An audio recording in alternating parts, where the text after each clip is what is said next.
ট্রেনে গামছা বিক্রি করতে উঠেছেন এক মধ্যবয়স্ক ব্যক্তি। মাথায় পাকা চুল, বয়স ৫৫ বা তার বেশি। একটা নিলে ৫০, জোড়া নিলে ৯০। দুটো চ্যাংড়া ছেলে আমার সামনের সিটে বসেছিল। বয়স ১৫-১৬ হবে। একজনের কানে হেডফোন আর একজন মোবাইলে রিল দেখছিল।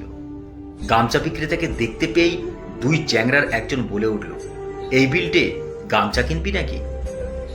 বিল্টে নামক চ্যাংড়া তখন কানে হেডফোন দিয়ে দন্ত বিকশিত করে মোবাইলের দিকে তাকিয়ে কি যেন একটা দেখছিল। হেডফোন লাকিয়ে রাখলে শুনতে পায়। ঠেলা দিতে বিল্টে কান থেকে হেডফোনটা খুলে জিজ্ঞেস করলো, কিছু বলছিস? আরে গামছা নিবি নাকি? দুটো নিলে ৯০। বিল্টে কি একটা ভেবে বলল, তুই নিলে আমি নেব। বিল্টের থেকে সম্মতি পেয়ে চ্যাংড়া তখন গামছা বিক্রেতাকে ডাক দিল, ও গামছা দাদু, এদিকে এসো। গামছা দাদু এবার গামছা নিয়ে আসতেই বিল্টে জিজ্ঞেস করলো, গামছা ভালো হবে তো? গামছা দাদু বলবে কি তার গামছা খারাপ? বিল্টের এমন কথায় জবাব দিয়ে গামছা দাদু বলল, দোকানে কিনতে যাও না, একটার দামই ৯০ টাকা নিয়ে নেবে। এত সস্তায় এরকম ভালো কোয়ালিটি কোথাও পাবে না। বিল্টের বন্ধু বলল, দেখি একবার কেমন কোয়ালিটির গামছা তোমার।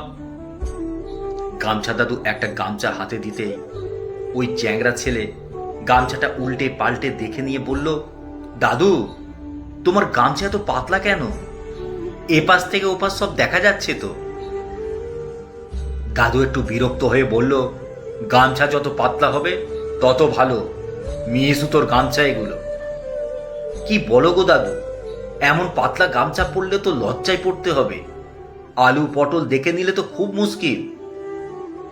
আমরা মোটা গামছা নেব, এরকম পাতলা ফিনফিনে নেব না। গামছা দাদু গেল রেগে, বলল, চ্যাংড়া ছেলে তো, তাই মোটা গামছা খুঁজছিস? তা গামছা পরে তুই কদ্দূর যাবি যে তোর আলু পটল ওল দেখা যাবে? অন্তর্বাস পড়বি, বুঝলি? ছাড়, আর গামছা নিতে হবে না।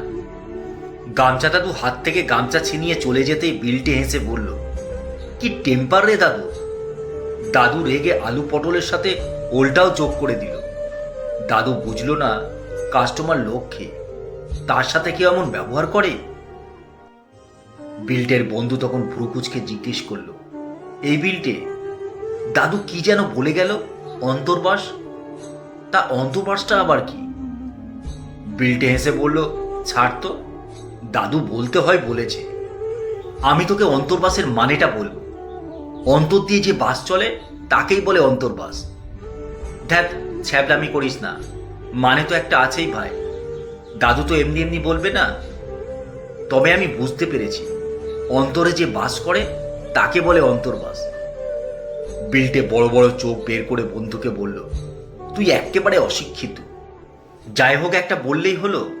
আমার মনে হয় অন্তর্বাস মানে মোটা গামছা। দেখলি না, দাদু বলে গেল অন্তর্বাস পরবি।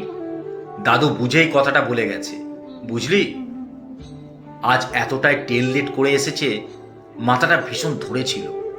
তুই চ্যাংড়া বিশেষজ্ঞের কাছ থেকে অন্তর্বাসের মানেটা জানার পর মাথাটা ছাড়ল। মনে মনে ভাবছিলাম, বলিহারি প্রতিভা তোদের। কলমে সরজিৎ ঘোষ।